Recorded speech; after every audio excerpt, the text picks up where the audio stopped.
Welcome to today's deep dive. I'm your host, and today we are opening up a really extraordinary text that sits right on this boundary line between rigorous methodology and the absolute outer edges of human We experience. really are. I've been looking forward to unpacking this one. Yeah, it's a fascinating one. We are looking at a book called Mind to Mind.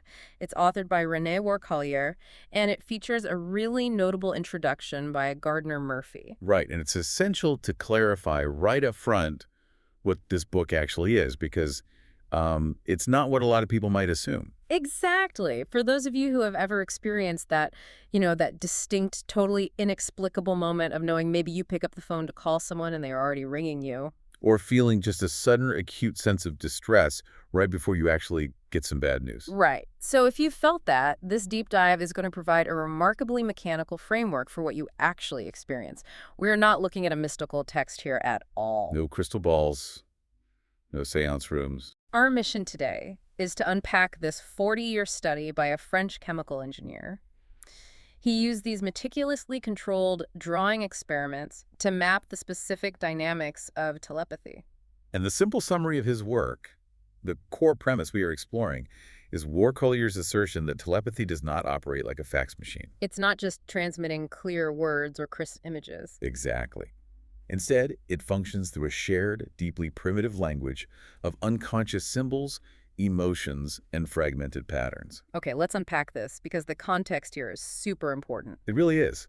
The historical context of the 1920s through the 1940s is essential to understanding the gravity of what he was even attempting to do here. Because parapsychology was going through a massive crisis at that time, right? A profound methodological schism. Yeah. On one side, you had the dominant mainstream psychological establishment. They were heavily influenced by behaviorism at the time. Which basically meant they only cared about things they could physically observe. Right.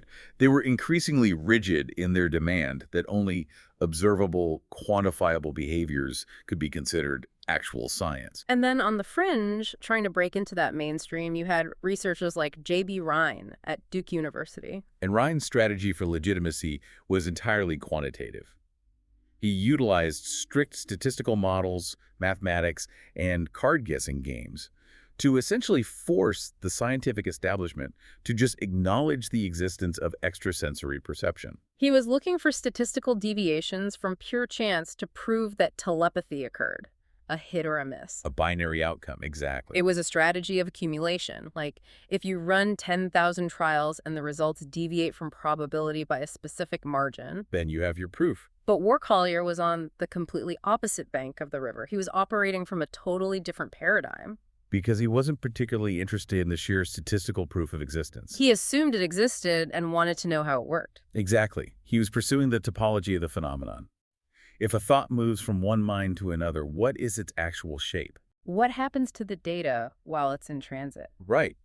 Warcollier was dealing with free-form drawings, raw emotions, and just the inherent chaos of human perception. He wanted to understand the rationale and the dynamics of the transmission. And to understand why he approached it this way, we have to look at his background. Because who is René Warcollier? He was not a psychologist by trade. No, he was a chemical engineer. I found this detail so fascinating. He essentially made his living. He built a transatlantic business by inventing a chemical process to manufacture artificial jewelry out of fish scales. It sounds bizarre, but it's crucial. He built factories in France and the U.S. based on this highly specific, highly technical invention. So he's bringing an engineer's brain, a chemist's brain, into the paranormal space. And that specific mindset is what yields the unique framework of mind to mind. He didn't approach the mind as a philosopher. He approached it as a chemist looking at compounds. That background is the skeleton key to his entire theory. Because in chemistry, you break things down. Exactly. A complex molecule can be broken down into its constituent elements, its basic atoms, and then reassembled.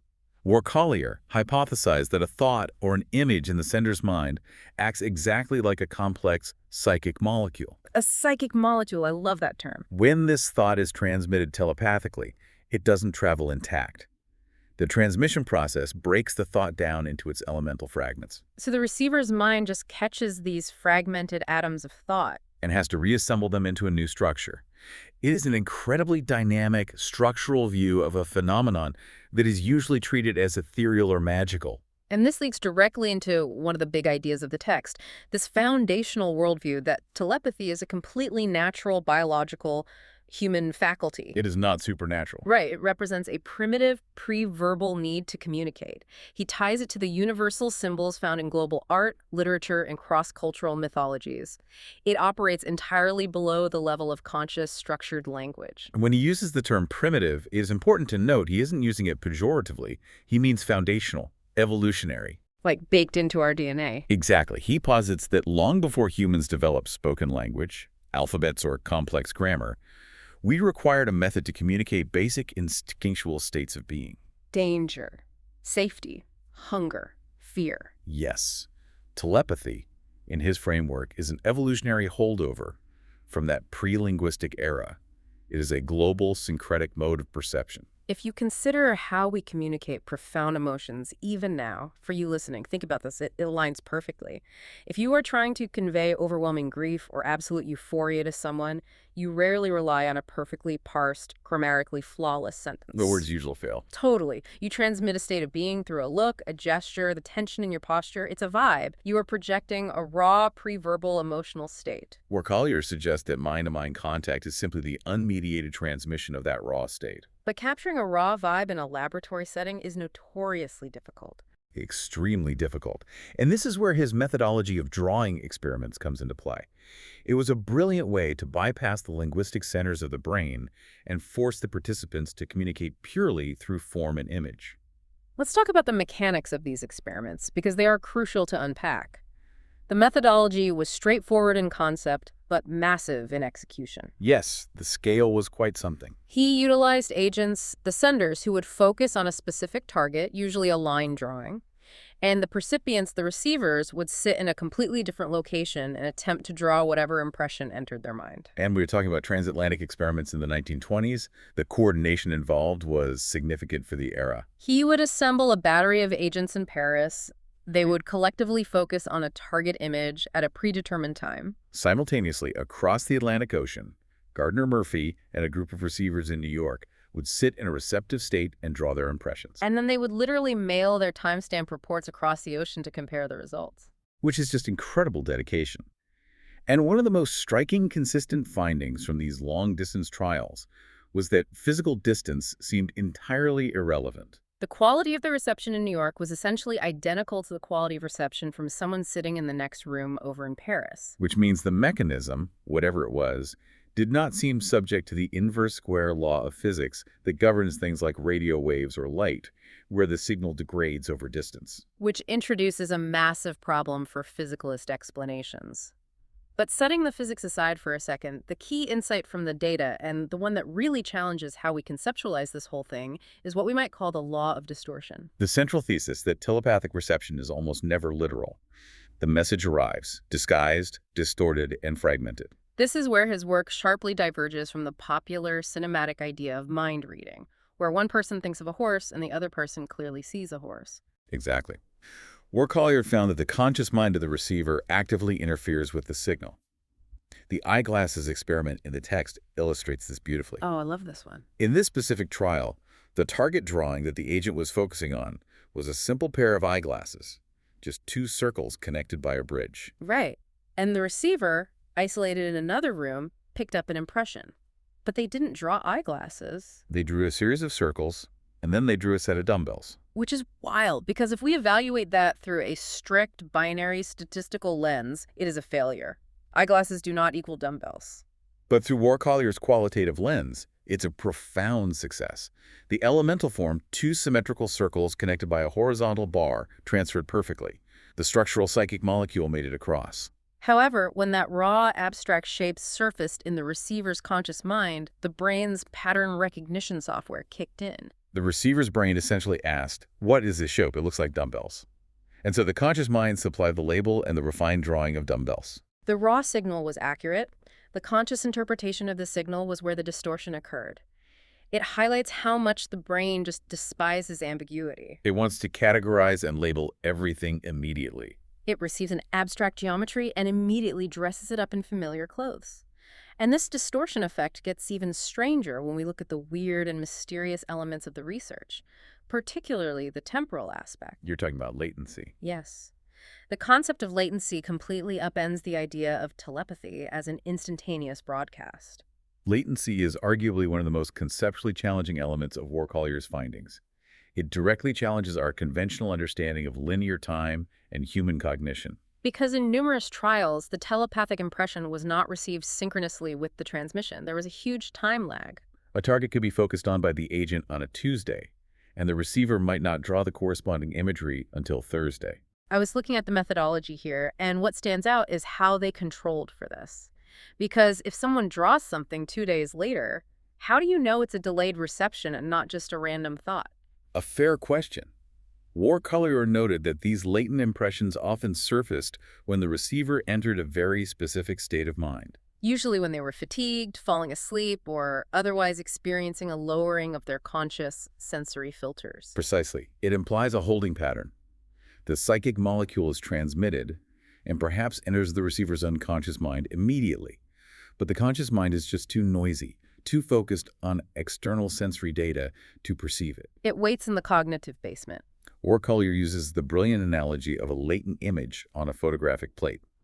When you expose film to light, the image is instantly captured on the emulsion, but it is completely invisible. Right. It requires specific chemical conditions the developer to actually pull the image to the surface. The telepathic thought acts the exact same way. It sits in the unconscious until the psychological conditions are right for it to develop into conscious awareness. The implications for that are just staggering. It suggests that our unconscious minds might be a repository for delayed signals from other people, just waiting for a quiet moment to surface. And if latency stretches the transmission across time, the phenomenon he calls mental contagion shows how these transmissions chain across multiple minds in real time. Mental contagion is wild. This is perhaps the most radical proposition in the text. It demonstrates how deeply interconnected and permeable human minds can be, particularly within a focused group dynamic. It suggests that in a shared space, unconscious associations can spread almost virally. The playing card experiment is the prime example of this. And honestly, when I first read the progression of this specific trial, my immediate thought was to question the validity of the connections. Let's walk the listener through it. Okay. Warcollier is the agent. He is focusing on a playing card, specifically a heart. And he has multiple receivers in the room trying to receive the image. One receiver, Mr. D, picks up the telepathic impact. But instead of drawing a heart, his mind associates the shape, or perhaps the emotional resonance of the concept, with a stained glass window. From there, his internal associations just cascade. He thinks of a cathedral, so he draws a flying buttress. Then he draws a gargoyle. It is a profound associative chain. Heart leads to church window, leads to cathedral architecture, leads to a gargoyle. But then it gets even stranger. Right.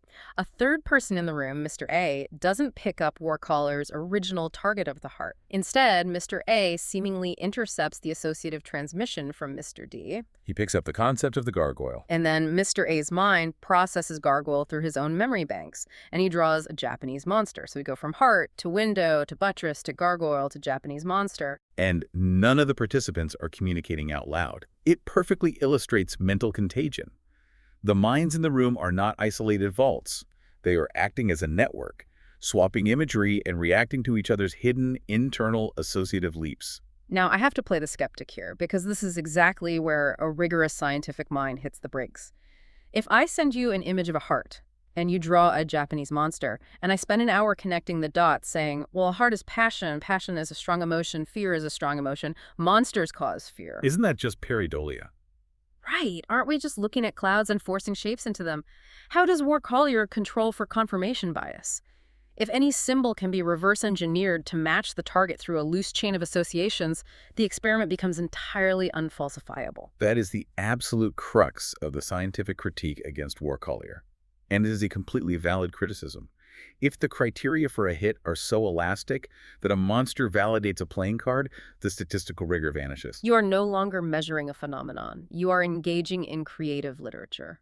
Warcollier was acutely aware of this vulnerability.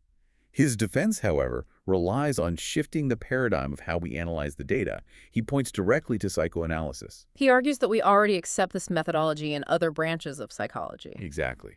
When a patient sits on a psychoanalyst's couch and describes a bizarre, fragmented dream about a Japanese monster, the analyst does not dismiss it as random noise. They use free association. Yes, the analyst uses the tool of free association to trace that monster back to the patient's real-world anxieties or repressed memories. They look for the associative chain. So Warcollier is arguing that if mainstream psychology accepts that the unconscious mind uses these exact symbolic disguises and associative chains to communicate with the conscious mind internally. Why is parapsychology forbidden from using the same interpretive framework to understand external mind-to-mind communication? If the mechanism of the unconscious is symbolic, our analysis must also be symbolic. It's a really compelling defense. He's basically saying that you can't use a ruler to measure a poem. If telepathy operates in the language of dreams, you have to use dream analysis to map it. Which brings us to the deeper psychological meaning at play here. Telepathy, in this model, absolutely requires the unconscious mind to act as the mediator. The message doesn't bypass our internal architecture, it gets filtered right through it. The text makes a direct and vital connection to the Rorschach inkblot test. In clinical psychology, the Rorschach test presents a patient with an ambiguous, unstructured image. Because the inkblot has no inherent meaning, the patient's brain is forced to project its own internal structure, its anxieties, its personality traits, onto the image to make sense of it. You construct meaning out of the void based on who you are. Precisely. Warcollier essentially posits that the telepathic signal is the inkblot. The incoming telepathic impulse is often just a piece of unstructured static, a raw feeling or a fragmented geometry. And the receiver's mind takes that static and shapes it using their own personal memory banks and cultural lexicon. The message is the stimulus, but the final image is entirely constructed by the receiver. This is why the Japanese monster appeared. That specific cultural icon was in Mr. A's mental vocabulary, ready to be used to give shape to the abstract feeling of a gargoyle. It mirrors the mechanics of dream work so closely. In our dreams, our waking anxieties are rarely depicted literally. If you are experiencing intense financial stress, you don't dream about looking at a spreadsheet. Your unconscious mind translates that stress into a primitive symbol. You dream you are drowning or being chased by a predator. The abstract emotion is dressed in a concrete, primitive symbol. Warcollier is demonstrating that telepathy utilizes this identical translation mechanism. Here's where it gets really interesting, though. It connects heavily to Gestalt psychology. Gestalt theory, which was highly influential at the time, argues that human perception operates by organizing sensory fragments into whole patterns, or gestalts. We don't see a collection of leaves and branches. We see a tree. The brain operates on the law of closure. It desperately wants to complete incomplete shapes. So when the telepathic signal arrives as just a fragment, a curve, a sense of heat, a feeling of dread, the Gestalt mechanism in the brain panics. It hates the incomplete data, so it rapidly pulls files from your memory to finish the picture. And in its rush to complete the picture, it often grabs the wrong files, leading to the distortion. The receiver gets a fragment of 2 circles, and the brain's Gestalt mechanism immediately completes the pattern by drawing dumbbells. It's a biological imperative to make sense of the incoming data, even if that sense is technically inaccurate to the source. This entire framework of thought, how the mind processes fragments, symbols, and pre-verbal emotions, builds toward a major philosophical pillar of the book. Warcollier uses his findings to attack a massive assumption in both science and philosophy: the relationship between thought and language. Does thought actually require language to exist? For a large portion of the 20th century, particularly within the dominant behaviorist school of psychology, the answer was an unequivocal yes. John B. Watson, the founder of behaviorism, famously reduced thought to what he called subvocal speech or linguistic behavior. In the behaviorist model, thinking is literally just the act of talking to yourself without moving your lips. Therefore, without words, without a linguistic structure, complex thought is impossible. Which feels incredibly limiting when you consider the scope of human experience. Mm-hmm. Warcollier pushes back against this hard. He aligns his theories with philosophers like Immanuel Kant and particularly Henri Bergson. He argues that the deepest, most fundamental layers of human thought exist entirely independent of language. Warcollier introduces the concept of visual and emotional quanta. In physics, a quantum is the minimum amount of any physical entity involved in an interaction. Warcollier proposes that there are psychic quanta. Pure, indivisible packets of meaning, spatial awareness, and emotion that exist prior to any linguistic framework. Language is merely a secondary and often inadequate translation system that we developed later in our evolution to attempt to label these primary quanta. It makes sense intuitively. Think about the moment right before you speak when you have a complex idea in your head, but you are struggling to find the words. The idea exists fully formed in your mind. It has weight, shape, and direction. You are just searching for the right linguistic clothing to dress it in. Warcollier argues that telepathy operates on the level of the naked idea. Because it transfers these pre-verbal quanta, it stands as empirical proof that thought exists independently of and prior to language. It is a profound philosophical flex. He is using parapsychology to answer an epistemological question about the nature of consciousness itself. To really understand the intellectual battlefield these ideas were deployed on, I want us to look closely at some of the pivotal quotes from the text. The language used by the scientists and philosophers surrounding this research reveals exactly how high the stakes were. Let's look at a statement from William McDougall, a towering figure in psychology at the time. A very influential voice. He wrote, "I believe that telepathy is very nearly established for all time among the facts recognized by science. If and when that result shall have been achieved, its importance for science and philosophy will far outweigh the sum of the achievements of all the psychological laboratories of the universities of 2 continents." McDougall is not prone to hyperbole, so that statement is monumental. He is articulating the existential threat and the ultimate promise of this research. If telepathy, even the distorted, fragmented version Warcollier outlines, is proven as a biological fact, it shatters the mechanistic, materialist worldview that has dominated science since the Enlightenment. It proves that human consciousness is not firmly locked inside the skull. It suggests a permeability of minds, a shared psychological ecosystem that would force a total rewrite of physics, biology, and philosophy. That is why the resistance from the establishment was so fierce. They were defending the foundational axioms of their disciplines. Which brings us to the operational reality of how this phenomenon works, beautifully summarized by G.N.M. Tyrrell. What did Tyrrell say? He wrote, "The conscious experience of the percipient is a created symbol, which stands for the telepathic event. It is not the telepathic event itself, but is a signal created to inform the conscious mind." Tyrrell captures the essence of the law of distortion perfectly here. We often confuse the map for the territory. When a receiver sees a Japanese monster in their mind's eye during an experiment, it is a category error to think the sender transmitted a monster. It is the dashboard warning light analogy. If your car engine is overheating, a little red thermometer light illuminates on your dashboard. The red light is not the heat. The red light is not the engine. It is simply a symbol generated by the car's computer to alert your conscious attention to an invisible event happening under the hood. The Japanese monster is just the dashboard light flashing to indicate that a specific, complex emotional quantum has been received by the unconscious. The symbol stands for the event. It isn't the event. And Warcollier was incredibly meticulous about keeping this process grounded in empirical terms. He was highly sensitive to the stigma attached to his field. He writes explicitly, "There is no metaphysical implication in the material I am presenting here. Our experiments are empirical, and the data are presented as objective facts." You can hear the defensiveness in that quote. He is building a wall between his laboratory and the spiritualists. He doesn't want to talk about souls or spirits. He wants to talk about physics, biology, and unconscious topology. He was desperately trying to speak the language of the scientific establishment to gain a hearing.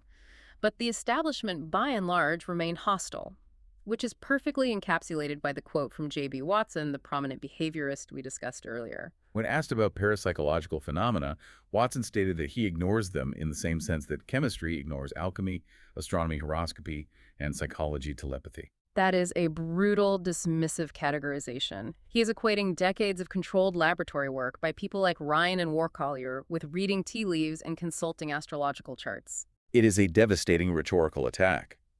But the text provides a deeply insightful counter-argument to Watson's historical analogy. The text notes that Watson's understanding of the history of science is fundamentally flawed. Chemistry did not simply ignore alchemy. Modern chemistry evolved directly out of alchemy. Sir Isaac Newton spent vast amounts of his time studying alchemy. Astronomy evolved from the meticulous observations originally made for astrology. The rigorous, formalized sciences are the mature descendants of the messy, primitive, often misguided attempts to understand the universe. The implication being that parapsychology is simply in its alchemical phase. It is dealing with a genuine phenomenon, but it is still struggling to strip away the superstition, refine its tools, and establish its core laws. Warcollier isn't an alchemist. He is trying to write the first textbook on the chemistry of the mind. He's trying to establish the periodic table for psychic molecules. So what does this all mean for you? How does this alchemical phase of psychology apply to your life?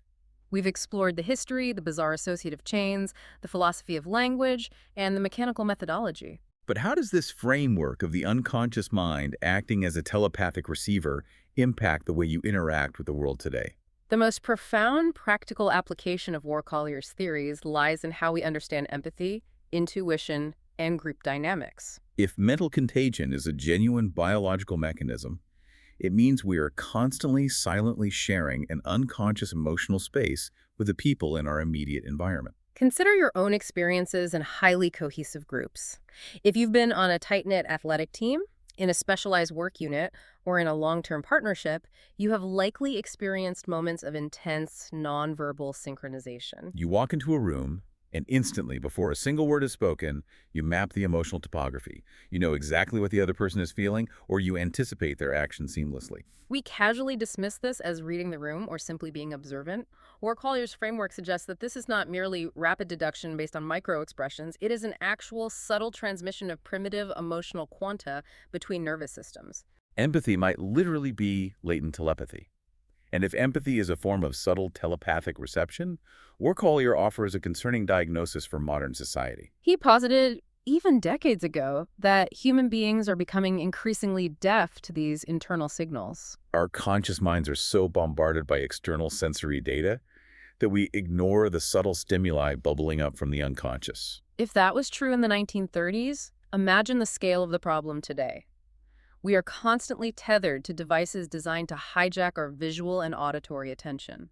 Our sensory filters are constantly saturated with push notifications, infinite scrolls, and ambient noise. If a telepathic signal is like a faint whisper in a crowded room, we have essentially equipped ourselves with noise-canceling headphones playing heavy metal. We have engineered an environment that ensures we will never hear the whisper. Warcollier suggested an antidote to this, a practice he called paranormal introspection. It involved deliberately tuning the dial inward. It requires periods of silencing the external sensory overload and paying close, non-judgmental attention to the fleeting, seemingly irrational images, feelings, and associations that drift through the mind. By observing this static, you might begin to recognize the patterns. If we actively cultivated this quietude, we might recapture a fundamental human capacity for deep, nonverbal connection that we have inadvertently suppressed. It reframes intuition not as a mystical gift, but as a biological muscle that we have allowed to atrophy. And exploring how to flex that muscle leads us perfectly into the questions we want you to consider. We always like to leave you with complex, debatable questions drawn directly from the text to ponder or discuss with others. Let's explore 5 core questions raised by Warcollier's research. Question 1 strikes at the heart of the methodology. If telepathic messages are fundamentally disguised as symbols, fragmented gestalts, and dreamlike imagery, how can we ever scientifically definitively distinguish a genuine telepathic connection from our own random imagination? Is it even possible to design a truly falsifiable experiment under these conditions, or will the interpretation always remain subjective? It is the ultimate boundary problem for the science. If my brain uses my memories to build the image, how do I prove the blueprint came from outside? Question 2 touches on the philosophy we discussed. Warcollier insists that thought exists completely independent of language. When you examine your own cognition, do you agree? Are your most profound, complex thoughts purely visual or emotional quanta? Or do you find that without words, your ability to actually process and refine an idea evaporates? I find that question endlessly fascinating. It asks you to observe the observer. Question 3 focuses on the temporal anomalies. How does the concept of latency, the idea that a thought could be sent on a Monday, held in the unconscious, and only received on a Thursday, challenge your understanding of how human beings connect through time? Does it imply that our unconscious minds are constantly buffering a backlog of emotional data from our social network? It certainly makes you view a sudden, random mood swing on a Thursday afternoon differently. Question 4 looks at the sociology of science. Mainstream science, dominated by the behaviorists, rejected this work outright as pseudoscience, comparing it to alchemy. Is the scientific establishment too rigid and dogmatic in what it refuses to investigate? Or is that strict, unforgiving boundary absolutely necessary to protect the integrity of human knowledge from wishful thinking, confirmation bias, and methodological sloppiness? It is the tension between innovation and rigor. Both are necessary, but they are often at war. Finally, question 5 addresses the practical implications. If telepathic ability truly relies on tapping into a primitive, emotional, pre-verbal state of being, does our highly rational, language-obsessed, technology-driven modern society actively suppress our natural human capacities? Are we evolving away from our deepest, most primal modes of connection in exchange for digital efficiency? These are profound questions that don't yield easy answers, but they force us to examine the invisible architecture of our own minds. As we conclude this deep dive, I want to leave you with one final brilliant analogy from the text that perfectly synthesizes Warcollier's entire 40-year endeavor. Yes, it is the return to the photographic plate analogy. Yeah. Warcollier pointed out a fundamental truth about his experiments. You cannot simply expose a blank chemical photographic plate to a telepathic thought and expect a picture to magically appear on the glass. The telepathic energy, whatever its physical nature might be, cannot interact with inert matter in that way. Because the camera has no unconscious mind. It has no memory banks. It has no psychological structure to project onto the signal. Exactly. The transmission requires the recipient's own nervous system, their own memories, their own unique personality to act as the developer. The human being is the necessary active participant in constructing the reality of the signal. The signal provides the spark, but the receiver provides the tinder. And that leaves us with a truly staggering implication to consider. What if the universe around you is densely packed with these signals? What if the air is constantly thick with the emotional quanta, the psychic molecules radiating from the people in your life, your community, your environment? The limitation is not that the universe is silent. The limitation might simply be that you do not yet possess the internal vocabulary or the deliberate emotional quietude required to develop the film. You might be a highly sophisticated receiver walking through a landscape saturated with signals, but you have forgotten how to tune the dial. It suggests that our isolation is, in many ways, self-imposed by our focus on the loud and the literal at the expense of the subtle and the symbolic. Thank you for joining us on this extensive exploration into the hidden mechanisms of human connection. From chemical engineering and transatlantic drawings to the associative leaps of the unconscious mind, Mind to Mind offers a framework that challenges us to look deeper into the static. As you navigate your week, try practicing a bit of that paranormal introspection. Pay attention to the strange, fleeting symbols that cross your mind. Notice the unexpected associations. They might just be your own imagination at play, or they might be a signal waiting to be developed. Keep questioning, keep observing, and we will see you on the next deep dive.